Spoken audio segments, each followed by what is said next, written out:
नमस्कार, मैं हूं आपके साथ गौरव राजेंद्र। बुलेटिन की शुरुआत करते हैं। आपदा प्रभावित क्षेत्रों के हवाई सर्वेक्षण और राहत बचाव और पुनर्वास कार्यों की समीक्षा के लिए प्रधानमंत्री नरेंद्र मोदी देहरादून पहुंचे। उनका स्वागत अधिकारियों और प्रभावित क्षेत्रों के लोगों ने किया। हालांकि मौसम खराब होने के कारण प्रधानमंत्री का हवाई दौरा रद्द कर दिया गया। इसके बजाय वे अब स्टेट गेस्ट हाउस में एसडीआरएफ, एनडीआरएफ और आपदा मित्रों के साथ बैठक की और इस बैठक में लगभग 22 आपदा प्रभावित और 57 आपदा वीर कार्यक्रम में शामिल। वहीं प्रधानमंत्री मोदी ने इस कठिन परिस्थिति में प्रदेशवासियों के प्रति अपनी गहरी संवेदनशीलता दिखाई। उन्होंने अधिकारियों को प्रभावितों को शीघ्र राहत पहुंचाने, बचाव कार्य तेज करने और योजनाओं को प्रभावी तरीके से लागू करने के निर्देश दिए।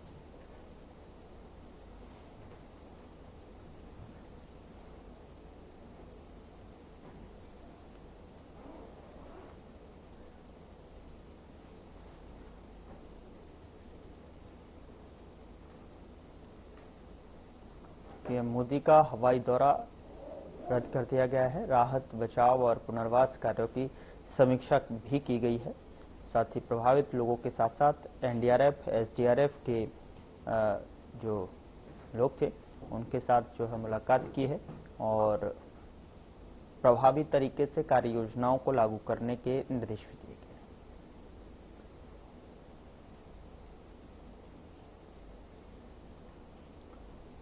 उत्तराखंड में इस बार मानसून ने भारी तबाही मचाई है। खासकर पहाड़ी जिलों में अनेक स्थानों पर भारी बारिश, बादल फटने और लैंडस्लाइड से काफी नुकसान हुआ है। भारी बारिश के बाद तबाही का जायजा लेने के लिए प्रधानमंत्री नरेंद्र मोदी ने उत्तराखंड का दौरा किया और इस दौरान पीएम मोदी आपदा प्रभावित क्षेत्र उत्तरकाशी, चमोली, टिहरी और पौड़ी का हवाई निरीक्षण किया।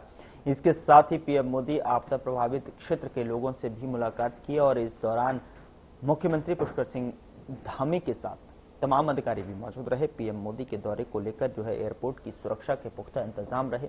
वहीं कांग्रेस प्रदेश प्रवक्ता गरिमा दसोनी ने कहा कि हिमाचल और पंजाब जैसे राज्यों को केंद्र सरकार की ओर से जो राहत पैकेज मिला है वह जरूरत के हिसाब से काफी कम था। इससे उत्तराखंड को मिलने वाली मदद पर भी सवाल खड़े हो रहे हैं।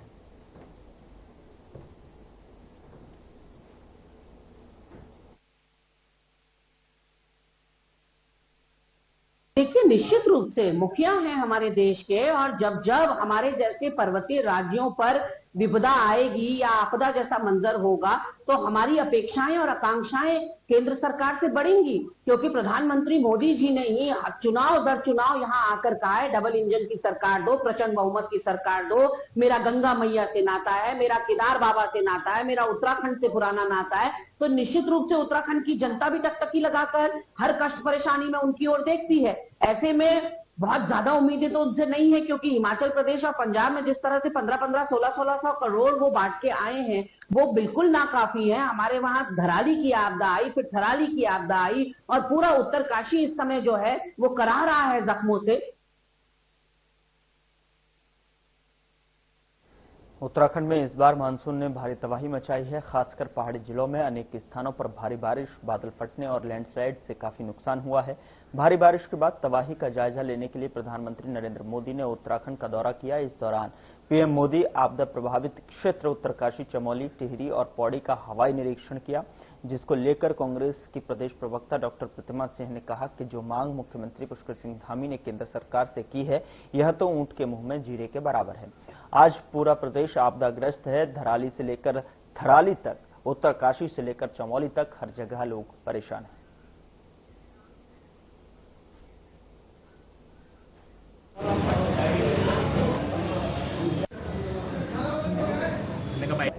देखिए, जो मांग जो है पुष्कर सिंह धामी जी ने 5700 करोड़ रुपए की है, मुझे लगता है ये तो ऊंट के मुंह में जीरा के समान है। आज पूरा प्रदेश आपदाग्रस्त है। धराली से लेकर थराली तक, उत्तरकाशी से लेकर चमोली तक हर जगह लोग परेशान हैं। अपनों को खोने के दर्द के साथ साथ अपना सब कुछ खोने का भी दर्द जो है लोगों के मन में है। तो इस सिर्फ अगर मैं बात करूं सिर्फ एक धराली की, तो ये आप 5700 करोड़ रुपए की मांग कर रहे हैं, ये तो सिर्फ एक रोड के कंस्ट्रक्शन में जो रोड जो एक यातायात जो बाधित हुआ है उसको सुनियोजित करने में ही खर्च हो जाएगा। तो जो डिमांड माननीय अध्यक्ष करण महाराज जी ने की है 20,000 करोड़ रुपए की, मुझे लगता है आज प्रदेश को उसकी आवश्यकता है।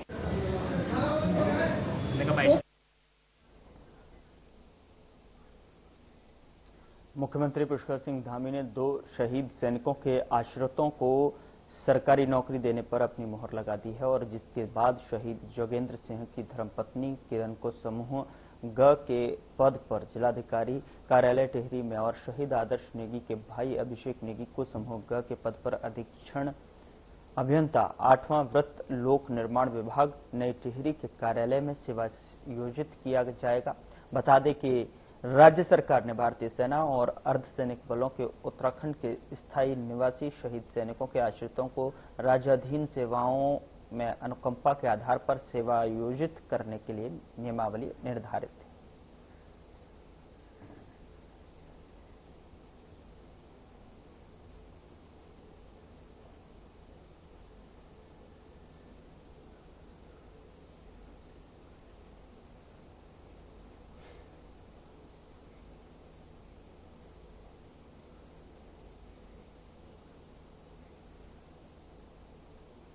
उत्तराखंड कांग्रेस ने प्रधानमंत्री से राज्य के लिए 20,000 करोड़ रुपए के विशेष राहत पैकेज की मांग की है, जिस पर प्रदेश कांग्रेस अध्यक्ष करण माहरा का कहना है कि राज्य की मौजूदा आपदा को राष्ट्रीय आपदा घोषित किया जाए और हर प्रभावित परिवार को कम से कम 10-10 लाख की तत्काल सहायता मिले।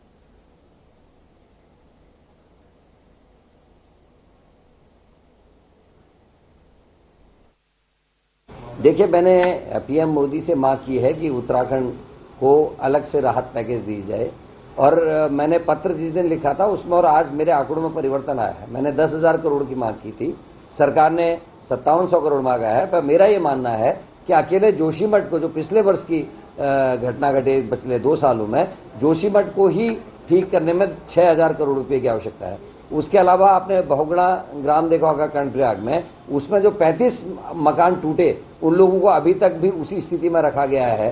गोपेश्वर में जो घटना घटी वो हाल है। नैनीताल में बलिया नाले से लेके तमाम जो है वो दरक रहा है। ऊपर खटिया हो गया, खाती गांव हो गया, भराड़ी हो गया, सौंग हो गया, वहां भी आपदा आई है, वहां का को पैसा नहीं मिला। धारचूला में बहुत जगह ऐसी घटना घटी, वो पैसा नहीं मिला। तो कुल मिला के उत्तराखंड को कम से कम 20,000 करोड़ की आर्थिक सहायता दी जानी चाहिए ताकि हमारे गांवों को भरा जा सके।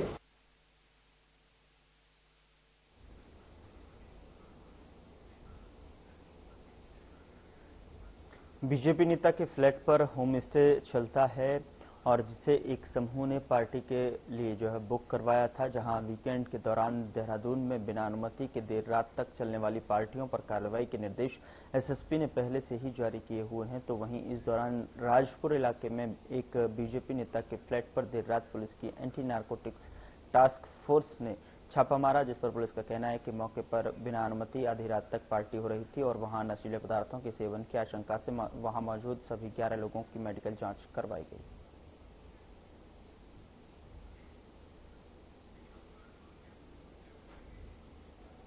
एनडीटीवी पे देखिए, सबसे बड़ी बात तो ये है कि से नो टू ड्रग्स ये मुहिम मुख्यमंत्री ने चलाई थी और ये साफ है कि मुख्यमंत्री के ही महानगर अध्यक्ष हैं और सैया भय कोतवाल तो डर काहे का। अब वहां पर अगर एक पार्टी हो रही है और वो रेव पार्टी है और वहां पे एंटी नारकोटिक्स टीम जाकर छापेमारी करती है, तो ऐसा क्यों है कि वहां पर इतने सारे लोगों में से रैंडमली केवल 11 लोगों के सैंपल लिए जाते हैं और ये पुलिस का बयान आता है कि वहां पे कोई पॉजिटिव नहीं पाया गया, जब ये जगह सिद्धार्थ अग्रवाल की है, बर्थडे उनके भाई की चल रही थी और पार्टी में इतने लोग हैं जिसके लिए एडवर्टाइज भी किया गया था। पहली बात तो मेरे विषय में जानकारी में नहीं है और अगर कहीं कुछ ऐसी चीजें होंगी तो उत्तराखंड में जो है पुलिस बहुत जो सजग है और वे पार्टी का तो चलने चलाने का कोई मतलब ही नहीं है और क्या है क्या नहीं है तो मेरी जानकारी में नहीं। देखिए, जिस तरह से सैटरडे संडे को यहाँ देखा गया कि प्राय जो है काफी सारे लोग अपनी प्राइवेट पार्टीज भी करते हैं, खासकर होम स्टेज हो चाहे इस तरह के जो एयरबीएनबी पर बुकिंग करके पार्टीज को ऑर्गेनाइज करते हैं। क्योंकि जिस तरह से यहाँ पर होटल रेस्टोरेंट की टाइमिंग फिक्स है 11 बजे और 12 बजे वीकेंड्स में खुलता है, तो बहुत लोग ऐसी अपनी पर्सनल पार्टीज को ऑर्गेनाइज करते हैं। इसको देखते हुए हमने एक एनटीएफ की टीम और डेडिकेटेड सभी जितने भी क्षेत्राधिकारी हैं सभी को निर्देश जारी किए हुए थे कि अपने क्षेत्रों में जहाँ भी इस तरह की प्राइवेट पार्टीज होती हैं वहाँ भी सतर्कता और नजर रखें और कहीं कोई सूचना हो तो उसको चेक किया जाए। इसी आधार पर विभिन्न स्थानों पर क्षेत्राधिकारी के नेतृत्व में चेक किया गया था और इसी क्रम में राजपुर रोड पर भी एक पार्टी की सूचना थी लेट नाइट पर, वहां भी पुलिस ने जाके चेक किया था। हमारी जो टीम रहती वो भी गए थे वहां पर और वहां पर पूरा तलाशी लेने के बाद कोई ऐसी चीज सस्पेक्टेड ना मिलने पर वहां पर जो पार्टी में जो लोग मेन थे 11 लोग का उसमें हमने जो ब्लड टेस्ट मेडिकल भी कराया था। उसके कारण पीछे ही रहता है कि अगर कहीं कोई ड्रग अब्यूज की बात है या कहीं अन्य कोई पदार्थ का सेवन करे तो एटलीस्ट वो टेस्ट में भी आ जाए। तो ये टेस्ट करा लिया गया था। इसमें ब्लड टेस्ट जो हुआ था उसमें अल्कोहल के सेवन का भी सभी का नहीं आया। आपका प्रधानमंत्री फेल है, सिंपल सी बात है। और आपने वो शिवराज मसूरी देहरादून विकास प्राधिकरण यानी कि MDDA ने जो है अवैध प्लॉटिंग और नियम विरुद्ध निर्माण के खिलाफ बड़ी कार्रवाई की। सीएम धामी निर्देशों और नेतृत्व में प्राधिकरण लगातार ऐसे मामलों पर सख्ती बरत रहा है। MDDA के उपाध्यक्ष बंशीधर तिवारी ने कहा कि अवैध प्लॉटिंग और निर्माण किसी भी हाल में बर्दाश्त नहीं किए जाएंगे। उन्होंने स्पष्ट किया है कि राज्य सरकार की मंशा है कि प्रदेश में नियम कायदों को दरकिनार कर हो रहे अवैध कार्यों पर पूरी तरह रोक लगाई जाए। प्राधिकरण क्षेत्रांतर्गत डोईवाला, रानी पोखरी, मांजरी ग्रांट और स्थानों पर चल रहे अवैध प्लॉटिंग और निर्माण को ध्वस्त और सील किया गया।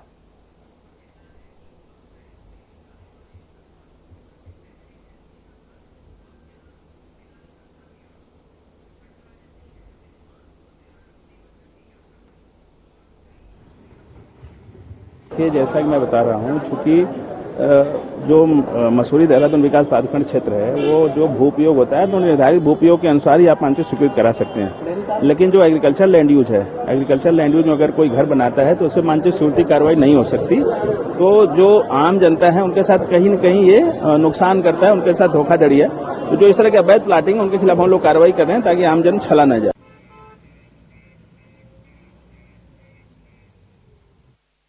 नशा मुक्त उत्तराखंड बनाने के उद्देश्य से स्वास्थ्य विभाग और फूड एंड ड्रग्स डिपार्टमेंट ने मिलकर एक क्विक रिएक्शन टीम का गठन किया।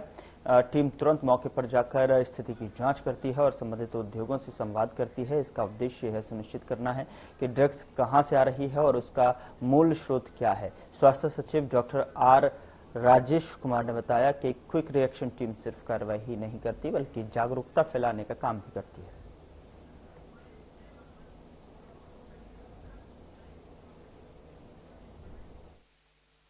देखिए, नशा मुक्त उत्तराखंड बनाने के उद्देश्य से स्वास्थ्य विभाग और फूड एंड ड्रग्स डिपार्टमेंट लोगों ने मिलकर एक क्विक रिएक्शन टीम बनाया है।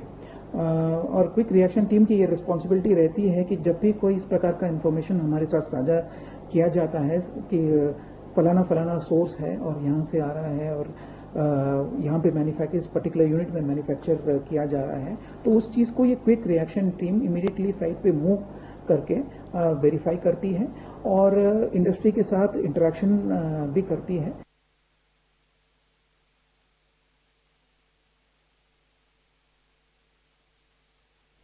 यहाँ रुक रहे हैं एक छोटे से ब्रेक के लिए। ब्रेक के उस पार खबरों का सिलसिला लगातार जारी है।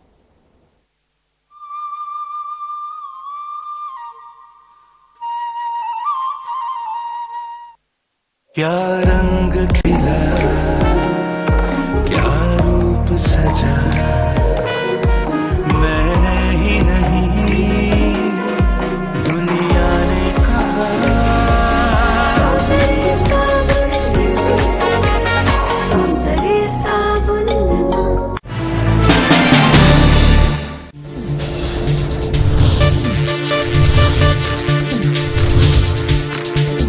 साधना इंस्टीट्यूट के छात्र हर साल नए नए जगहों पर, नए नए संस्थानों पर काम करने के लिए जाते हैं, उन्हें प्लेसमेंट मिलता है और साथ ही साथ वो संस्थानों का और साधना इंस्टीट्यूट का नाम भी रोशन करते हैं। तो अगर आप इलेक्ट्रॉनिक मीडिया, मास कम्युनिकेशन में अपना करियर बनाना चाहते हैं तो साधना इंस्टीट्यूट आपके लिए एक सबसे बढ़िया विकल्प है।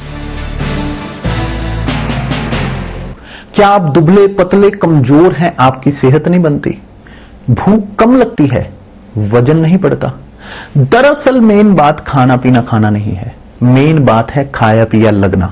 और अगर खाया पिया लगेगा ही नहीं तो आपकी सेहत बनेगी कैसे? इसलिए हमारी संस्था सन्यासी आयुर्वेदा ने एक ऐसी दवा का निर्माण किया है जो कि आपके लिवर, आपके पाचन तंत्र को दुरुस्त करने का काम करती है, ताकि आप जो भी खाएं उसका पूरे का पूरा निचोड़ आपके शरीर को लगे, आपकी भूख बढ़े, खाया पिया सही से लगे, नया खून बने, हड्डियों में जान आए, वजन बढ़े और आप मोटे तगड़े खूबसूरत पर्सनैलिटी के मालिक बन जाए। सिर्फ 699 रुपए की पूरे 1 महीने की दवा होती है और आप इसे घर बैठे 011-45454545 पर फोन करके दवा मंगवा सकते हैं। क्या रंग खिला, क्या रूप सजा, मैं ही नहीं दुनिया ने कहा।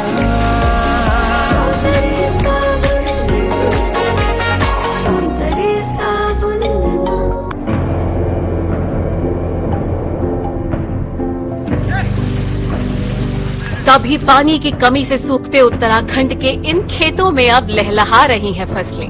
राज्य में सिंचाई की आधुनिक तकनीकी ने खोल दिए हैं किसानों के तरक्की के द्वार। इन सीढ़ीदार खेतों में प्राकृतिक स्रोतों के जरिए पानी पहुंचाना हमेशा चुनौतीपूर्ण रहा है, लेकिन उत्तराखंड सरकार की पहल से सोलर पंप लिफ्ट सिंचाई योजना निर्माण के जरिए पानी को खेतों तक पहुंचाना हो गया है बेहद आसान। लघु सिंचाई परियोजना के तहत सिंचाई के लिए बने सोलर वाटर लिफ्टिंग सिस्टम व अलग अलग तकनीकी से बनाए गए पानी के टैंकों ने पहाड़ की खेती किसानी को दिए हैं नए आयाम। सिंचाई होने से किसान बंजर पड़े खेतों पर नकदी फसलें उगाकर कर रहे हैं लाखों की कमाई। सौर ऊर्जा से चलने वाले पंपिंग सिस्टम से किसानों की बिजली पर निर्भरता भी हो गई है खत्म। सरकार का किसानों की आय दोगुना करने का संकल्प हो रहा है पूरा। हमारे गांव में सोलर लिफ्टिंग पंपिंग योजना शुरू की गई, जहां पर हमारे समस्त गांववासी पुरानी खेती झंगोरा मंडवा और गेहूं मक्की उस पे निर्भर थे। आज इस सोलर पंप लगने से पूरे गांव में सिंचाई पर्याप्त रूप से हुई और हमने यहां पर नकदी फसलों का कार्य शुरू किया, जहां पर हमने शिमला मिर्च, बीन्स और टमाटर लगाने शुरू करे। जिन खेतों पे कुछ नहीं होता था, आज वहां पर नकदी फसलें बहुत अच्छी हो रही है और बहुत अच्छा दाम कमाया। पूरे गांव वालों को बहुत बड़ा फायदा मिला। अब तक सोलर पंप सिस्टम के तहत राज्य भर में 497 जियो और आरसीसी टैंकों का किया गया है निर्माण। स्थानीय संसाधनों के सतत प्रबंधन से उत्पादकता और ग्रामीण समुदाय की आय में वृद्धि करने के लिए प्रतिबद्ध है उत्तराखंड सरकार। सौर ऊर्जा से समृद्ध किसान, समृद्ध।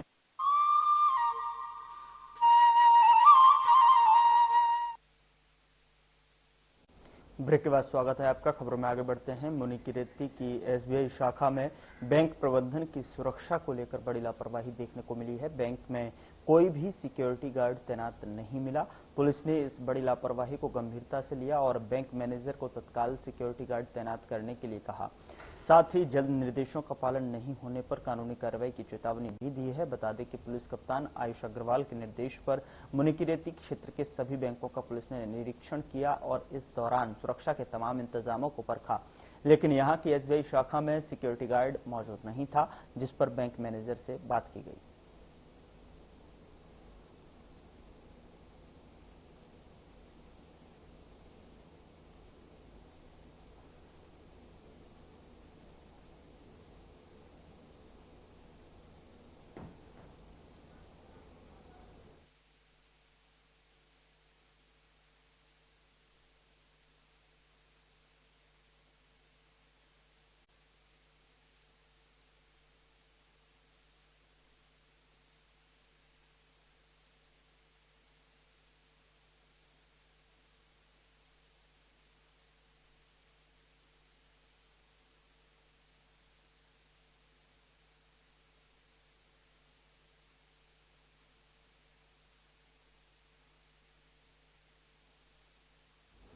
आइए आपको सीधे लिए चलते हैं आपदा को लेकर, जहां पर प्रधानमंत्री नरेंद्र मोदी सीएम धामी के साथ बैठक कर रहे हैं। क्या कुछ कर रहे हैं आपको सुनाते हैं। उसको अपनाया जा सकता है, इन चीजों के बारे में भी प्रधानमंत्री तो कई लेवल पर इसकी मॉनिटरिंग, आपदा को जाना समझा ही नहीं है, बल्कि किस तरह से इस आपदा में राहत जो अंतिम आदमी है उस तक पहुंच रहा है कि नहीं, इस बात को भी सुनिश्चित करने की कोशिश प्रधानमंत्री नरेंद्र मोदी कर रहे हैं। और यही वजह है, ये जो दौरा है प्रधानमंत्री नरेंद्र मोदी का उत्तराखंड का, वो इसी से जुड़ा हुआ है। और आपदा और राहत से जुड़े हुए जो भी कार्य हैं उसके विषय में प्रधानमंत्री नरेंद्र मोदी ने जानकारी दी है। इससे पहले आपने देखा कि जो बाढ़ प्रभावित राज्य हैं उसका दौरा प्रधानमंत्री लगातार करते रहे। अभी हाल के दिनों में एक दिन पहले वो पंजाब भी गए थे और उसके बाद वहां भी उन्होंने समीक्षा की थी। आज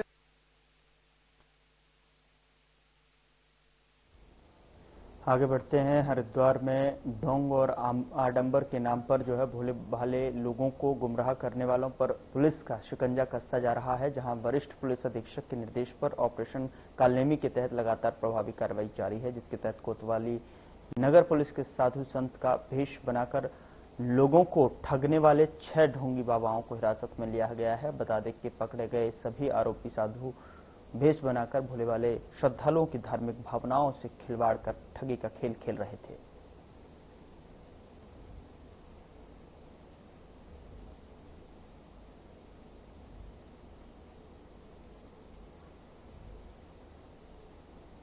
उधर बीजेपी ने अपने सांगठनिक जिले कोटद्वार की घोषित की गई जिला कार्यकारिणी का बीजेपी नेताओं ने स्वागत किया है, जहां पर पार्टी के अल्पसंख्यक मोर्चे के जिला महामंत्री ताजुद्दीन इदरसी ने प्रतिक्रिया देते हुए कहा कि मुख्यमंत्री और प्रदेश अध्यक्ष महेंद्र भट्ट ने जिस तरह से कोटद्वार की जिला कार्यकारिणी में अच्छे चेहरों को शामिल किया गया है, उसका आने वाले विधानसभा चुनावों में फायदा मिलेगा।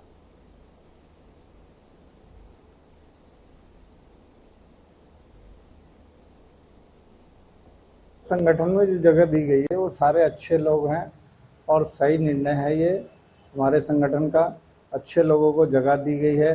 अब अच्छे लोग जो आने वाला 2027 का जो हमारा चुनाव है उसमें मेहनत करेंगे। और जैसे हमारा ये संगठन बना है जिले का, मुझे पूर्ण विश्वास है कि इसके नेतृत्व में जो है हम 2027 का चुनाव यहाँ से पूर्ण तरीके से जीतेंगे अपनी तीनों सीटें।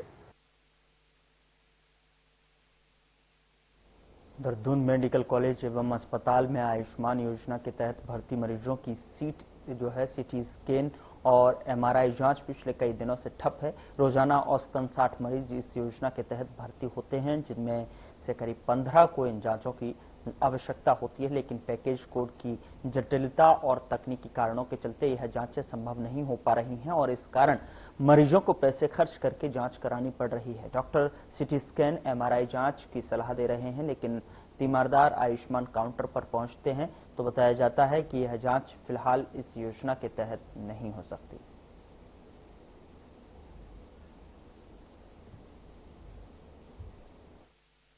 देखिए, हमने एसएचए से भी इस संबंध में बात की है कि जो आयुष्मान से जो भर्ती मरीज हैं उन्होंने जो पैकेज दिए हैं वो काफी लिमिटेड हैं और उसमें भी अगर मेडिसिन के लिए खुला है एमआरआई तो वो मेडिसिन के लिए आप अगर स्पाइन का एमआरआई है उसको एक्सेप्ट नहीं करते। तो कुल मिला के बाकी विभागों के लिए तो एमआरआई इन्होंने पूरे ही बंद किए हुए हैं, क्योंकि पुराने इनका कहना था कि पेंडिंग है। तो अभी मरीजों को इससे बहुत ज्यादा दिक्कत हो रही है। आज हमारा यहाँ से जो आयुष्मान प्रतिनिधि है वो एसएचए गया हुआ है इसी सब मामले को लेके। कल जब जो नए एसएचए के अभी बने हैं मैडम एसएचओ में आई हैं मैडम नई, उनसे भी मेरी बात हुई है कि इस समस्या का समाधान किया जाए, क्योंकि हम एक सरकारी संस्था है, नॉन प्रॉफिट संस्था है, तो हमारे यहाँ गरीब मरीज ही आते हैं और उनका जो है जांच होना, उनका इलाज होना बहुत।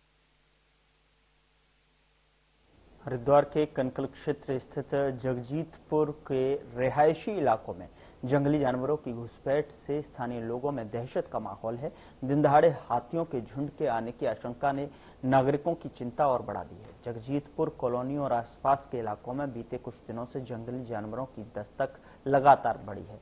सबसे बड़ी चिंता हाथियों के झुंड की है, जो कभी भी सड़कों और घरों के पास पहुंच सकते हैं और जो है गांव वालों का कहना है कि अक्सर देर रात या सुबह के वक्त हाथी खेतों और बस्तियों के आसपास देखते जाते हैं और वन विभाग की तमाम कोशिशों के बावजूद भी जंगली जानवरों की घुसपैठ पर रोक नहीं लग पा रही है।